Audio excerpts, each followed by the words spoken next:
Assalamualaikum warahmatullahi wabarakatuh. Kembali lagi dengan saya Intan Efrin Guci, berasal dari Prodi Administrasi Pendidikan, Fakultas Ilmu Pendidikan Universitas Negeri Padang. Baiklah, pada kesempatan saya kali ini, saya akan menyampaikan secara sederhana mengenai analisis video virtual yang telah diberikan oleh Bapak Dr. Hanif Al-Qadri, tentunya pada mata kuliah Komunikasi Organisasi. Baiklah, pembahasan kita pada kesempatan kali ini yaitu mengenai komunikasi publik dalam organisasi. Pada setiap minggunya kita selalu membahas satu topik yang berbeda dan masih dalam konteks organisasi, yang mana melihat berbagai persoalan komunikasi yang terjadi dan ada kaitannya dengan lembaga, perusahaan ataupun organisasi. Nah, sekarang kita akan membahas komunikasi publik dalam organisasi. Pertanyaannya, apa itu konsep dari komunikasi publik ini? Lalu apa bedanya komunikasi publik dengan komunikasi lainnya? Kalau dari segi konsep, komunikasi itu pada dasarnya sama, yaitu proses penyampaian informasi, message ataupun pesan dari si sumber pesan atau yang kita sebut dengan sang komunikator kepada lawan bicaranya atau kita sebut dengan komunikan.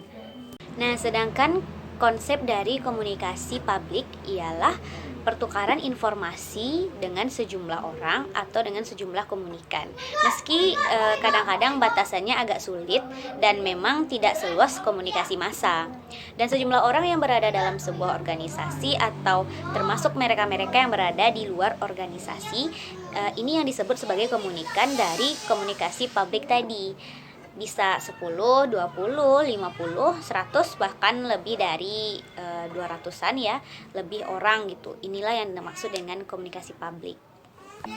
Serta bisa dilakukan dengan tatap muka maupun melalui media. Nah, yang jelas tipe komunikasi publik ini adalah monologikal karena hanya satu orang yang terlibat dalam mengirimkan pesan kepada mereka yang kita sebut sebagai publik.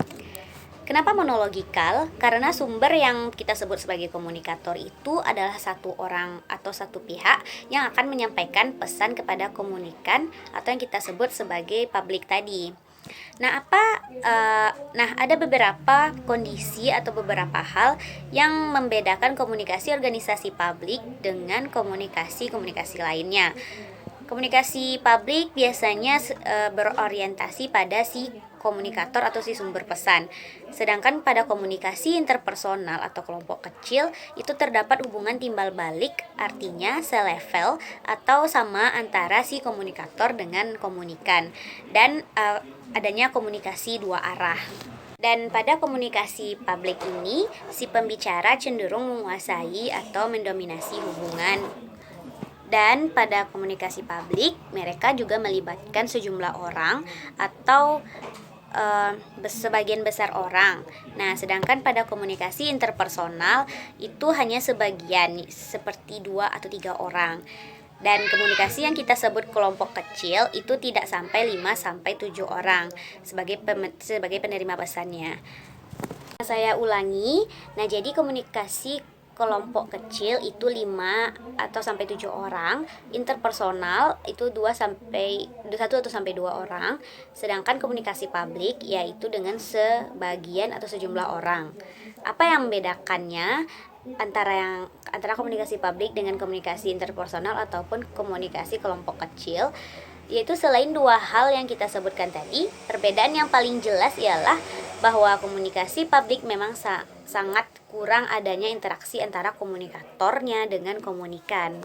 Hal inilah yang menyebabkan terjadinya atau kurangnya terjadi interaksi secara langsung antara kedua belah pihak, sehingga si pendengar hanya berfungsi sebagai penerima saja. Dan memang sulit melakukan interaksi secara langsung dengan satu orang dengan sejumlah orang tadi, karena semakin banyak orang di depan atau semakin banyak komunikan kita, maka feedback secara langsung di antara kedua belah pihak itu semakin kecil terjadinya. Selanjutnya, bahasa. Bahasa yang digunakan dalam komunikasi publik jauh lebih umum dibandingkan dengan komunikasi interpersonal. Karena kita bersentuhan dengan satu atau dua orang, makanya kita dituntut untuk mengenali lawan bicara dengan lebih jauh, termasuk dengan komunikasi kelompok kecil. Tetapi, komunikasi publik yang terindikasi dengan jumlah yang banyak atau dengan sejumlah orang ataupun banyak orang, yang mana kita sangat sulit untuk memprediksi mereka dan mengenali mereka satu persatu. Maka kita ambil titik tengah untuk menggunakan bahasa-bahasa atau istilah-istilah yang jauh lebih umum, yang memungkinkan dipahami dan dimengerti secara umum pula oleh banyak orang atau publik tadi. Paling tidak itulah tadi sedikit banyaknya perbedaan antara komunikasi publik dengan komunikasi interpersonal ataupun dengan komunikasi kelompok kecil. Baiklah teman-teman, kita masuk kepada tujuan atau maksud dari komunikasi publik ini. Pasti ada maksud dan tujuan mengapa sebuah lembaga atau organisasi atau seseorang memanfaatkan komunikasi publik ini dalam proses interaksi untuk menyampaikan message atau informasi ke sejumlah orang. Jadi sejumlah orang yang dimaksudkan itu, komunikan atau publik itu adalah mereka-mereka yang akan menjadi klien ataupun konsumen ataupun target market dari perusahaan atau lembaga yang kita naungi. Baiklah teman-teman, mari sekarang kita lihat apa tujuan atau maksud dari organisasi yang melakukan komunikasi publik dibanding dengan komunikasi lainnya. Komunikasi publik utamanya dilakukan oleh sebagian besar perusahaan atau lembaga dalam rangka memberikan informasi kepada sejumlah besar orang. Makanya disebut publik. Mengenai apa? Yaitu mengenai organisasi, mengenai aktivitas-aktivitas lembaga atau perusahaan, termasuk produk dan hasil produksi dari organisasi ini yang akan diketahui serentak oleh banyak orang sekaligus dalam sekali waktu. Nah, jadi ini akan menghemat waktu, menghemat energi, dan barangkali dapat juga menghemat biaya. Selain itu, komunikasi publik sebenarnya juga memiliki tujuan untuk menjalin hubungan antara organisasi dengan masyarakat atau dengan mereka-mereka yang berada di luar organisasi. Dan komunikasi publik juga sebenarnya kalau kita coba analisis lebih jauh, itu digunakan untuk memberikan hiburan kepada semua orang yang disinyalir sebagai mereka yang memberikan dampak akan hadirnya lembaga atau organisasi kita di tengah-tengah mereka. Dan tujuan-tujuan itu satu sama lain berhubungan dan sulit untuk dipisahkan. Di samping adanya tujuan umum yang juga terdapat tujuan khusus yang perlu ditetapkan oleh lembaga atau perusahaan. Dan ya tentu saja lembaga itu sendiri yang paling paham apa tujuan secara khusus sehingga tujuan khusus itu dipilih dan dilaksanakan dalam komunikasi publik tersebut. Dan tujuan-tujuan khusus ini dinyatakan dalam kalimat yang lengkap, apakah dalam bentuk komunikasi tertulis maupun komunikasi secara langsung. Kemudian, apa pentingnya atau kenapa komunikasi publik dalam organisasi itu dilaksanakan atau dipilih oleh sebuah lembaga? Organisasi sebagai sistem terbuka dengan lingkungan luarnya dengan mau tidak mau akan terlibat secara lingkung atau punya hubungan lembaga lain yang berpengaruh pada kehidupan organisasi itu sendiri. Nah, sekarang kebanyakan organisasi atau lembaga ataupun perusahaan penting untuk mengadakan bagian hubungan dengan masyarakat dalam organisasinya, yaitu untuk menangani berbagai macam kasus atau persoalan terkait dengan masalah promosi lembaga ataupun perusahaan ataupun produk yang mereka hasilkan. Dan kebanyakan organisasi sudah menyadari berapa pentingnya komunikasi publik dan memiliki berbagai macam program yang seharusnya dapat direncanakan dan didesain dengan sedemikian rupa dari awal. Nah, hal ini dapat kita jumpai berbagai media yang digunakan oleh lembaga untuk proses komunikasi publiknya, seperti brosur, majalah, surat edaran, poster, dan lain sebagainya. Nah, baiklah teman-teman sekalian, sekarang kita coba kenali bagaimana langkah-langkah yang seharusnya Anda siapkan jika Anda berada di sebuah lembaga atau organisasi, lalu Anda sebagai pengambil keputusan atau pengambil sebuah keputusan untuk memutuskan bahwa komunikasi publik lah yang dipilih untuk menjadi alat penyampaian informasi. Secara umum, komunikasi publik ini hampir sebagian besar bentuk komunikasi ini adalah presentasi. Nah, apa langkah-langkah yang mesti kita lakukan secara garis besar dan mempersiapkan sebuah presentasi komunikasi publik berdasarkan analisis pendengar. Nah, jadi presentasi ya. Orientasi dari komunikasi publik harus berdasarkan orientasi pendengar. Artinya orientasi komunikan, orientasi publik, orientasi bagi siapa saja yang menjadi tujuan dari komunikasi itu dilakukan. Jadi langkah-langkah yang pertama yaitu si pembicara yang menjadi sumber atau komunikator dari lembaga atau perusahaan yang sudah dipilih ini itu sudah harus menentukan dengan seksama yang akan menjadi pendengarnya atau siapa yang akan menjadi publik atau penerima pesan tadi. Nah, jadi si pembicara harus menjawab pertanyaan ini sebelum ia mengumpulkan berbagai macam data. Sebelum mengumpulkan data atau mempersiapkan presentasi untuk materi yang akan disampaikan. Nah, pembicara hendaknya dapat mempelajari berbagai macam cara, beberapa besarnya pendengar, dan bagaimana latar belakang dari pendengar. Nah, setelah itu baru menentukan topik, memilih topik yang diduga akan disukai oleh pendengar. Nah, si sumber bisa melakukan interview awal dengan beberapa orang yang kira-kira mengetahui atau mengenal tentang keadaan pendengar. Langkah-langkah yang kedua yaitu si pembicara atau komunikator yang sudah dipilih ini haruslah punya data sehingga dia harus mengumpulkan sebaik mungkin data tentang si pendengarnya atau data tentang si publik. Nah, setelah itu ia harus belajar tentang sikap dan karakteristik mereka sehingga mereka adalah orang yang diprediksi bisa dikenali sehingga pembicara seakan-akan menjadi bagian dari si pendengar ini. Ibarat kata pepatah, tak kenal maka tak sayang maka tak cinta. Nah, dengan mengenali si pendengar, dengan mengenali karakteristik mereka, kita masuk sebagai kategori yang mungkin cocok dengan mereka.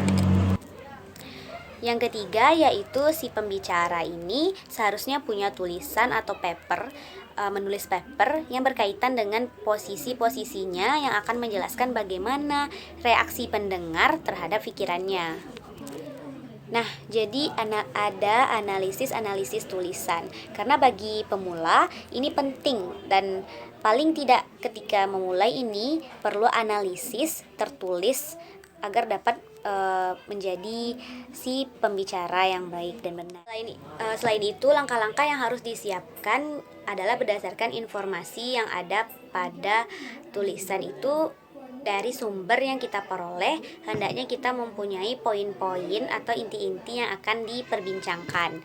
Ketika semua orientasi itu adalah kita, si pembicara, waktu akan pada kita karena kita sebagai sumber utama.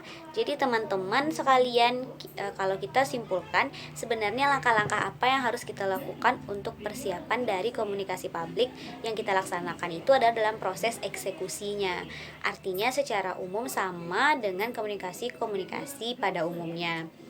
Nah, penyampaian komunikasi publik ada yang mesti kita pikirkan, di mana persiapan presentasi yang baik itu hendaknya diikuti dengan penyampaian yang baik pula, sehingga memungkinkan itu menjadi lebih efektif untuk dilakukan. Nah, jadi kita balik lagi untuk sampai ke tahap efektif atau tidaknya komunikasi sangat ditentukan oleh siapa komunikannya. Maka semakin Anda mengenali target atau komunikan Anda, maka semakin mempermudah Anda melakukan presentasi atau melakukan komunikasi publik tersebut. Ada beberapa hal yang harus diperhatikan oleh si pembicara dalam komunikasi publik, dan ini harus dipertimbangkan sedemikian rupa. Yang pertama yaitu kontak mata. Sebenarnya ini merupakan strategi dalam komunikasi apapun. Kontak mata ini sebagai bentuk interaksi dengan mereka. Kontak mata adalah teknik komunikasi nonverbal, sehingga dimanfaatkan di semua jenis komunikasi demi mencapai titik klimaks dari efektivitas komunikasi yang kita inginkan, serta dapat membantu kita sebagai pembicara dengan menjelaskan berbagai macam ide kepada pendengar.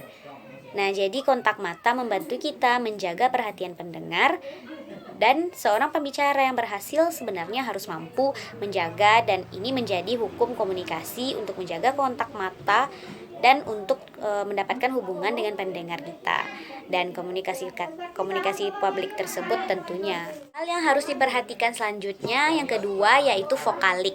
Ini berhubungan dengan kecepatan berbicara, intonasi, nada suara, dan ini menjadi sangat penting termasuk penekanan pada kata-kata tertentu. Dan bagaimana Anda memainkan modulasi suara untuk dan bagaimana Anda memainkan modulasi suara untuk memberikan penjelasan pada kalimat-kalimat penting, disertai dengan suara yang enak dan kecepatan bicara yang tepat dengan nada dan irama yang enak. Jadi semakin piawai seseorang, semakin tinggilah jam terbangnya, semakin nyaman dan semakin enak kita mendengarkannya. Baiklah, hal yang harus diperhatikan oleh pembicara pada komunikasi publik yang ketiga yaitu persoalan ketepatan. Dan kadang-kadang suatu presentasi yang disampaikan seseorang dalam situasi informal atau suasana yang rileks, penyampaian presentasi hendaknya disesuaikan dengan situasi tersebut.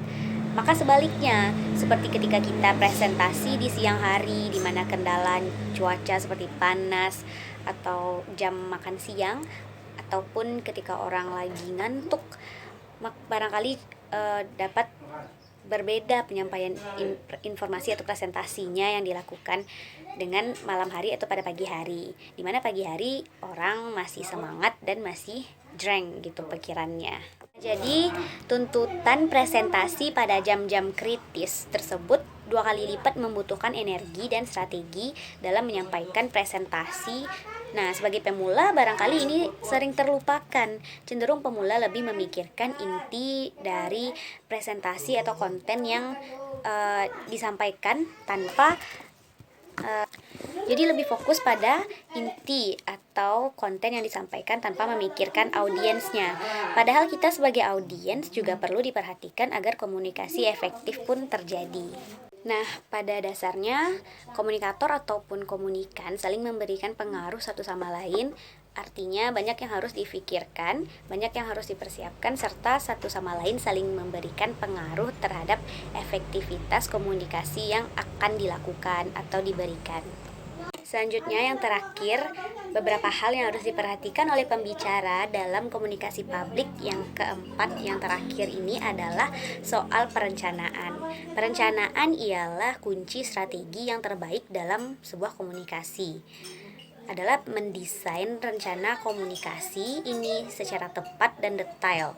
Oleh karena itu, sebelum menyampaikan presentasi, kita atau Anda seharusnya lebih dahulu membuat perencanaan yang matang. Misalnya, memilih topik yang tepat, mendesain siapa pendengarnya, mengenali mereka, dan bagaimana strategi komunikasi yang dilakukan, kapan dilakukan, dan bagaimana eksekusi yang harus dilakukan, berapa lama Anda melakukan itu, kapan tanya jawab dilakukan. Nah, itu harus Anda desain dengan sedemikian rupa. Baiklah teman-teman semua, sekian hasil presentasi sederhana saya mengenai komunikasi publik dalam organisasi. Semoga yang saya sampaikan dapat bermanfaat bagi kita semua.